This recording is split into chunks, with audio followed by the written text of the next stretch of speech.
போடுற மாதிரி செட் பண்ணிட்டேன்.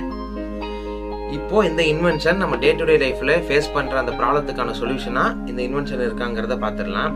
ஆரம்பத்திலே சொன்ன மாதிரி இப்போ கிளைமேட் வந்து கூலிங்காக இருக்குது. ஸோ இப்போ நம்ம வந்து என்னென்னா ஒரு டீயோ காஃபியோ கையில் வச்சுருக்கோம் அப்படின்னா ரெடியாகவே வச்சுருக்கேன்.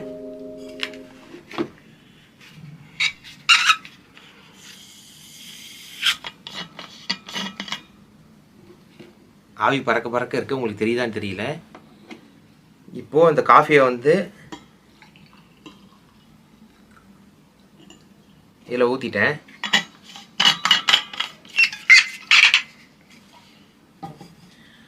இந்த கிளைமேட் கூலிங்காக இருக்கிறதுனால இப்போ நான் என் கையும் கூலிங்காக தான் இருக்குது. ஸோ இந்த காஃபியை நான் கையில் ஹோல்ட் பண்ணுறதுக்கு கொஞ்சம் வார்ம்னஸாக இருக்குது. அதாவது எனக்கு எவ்வளோ சூடாக இருக்குங்கிறது லிட்டரலாக உணர முடியல. இப்போ பாருங்கள் ஆவி பறக்குது.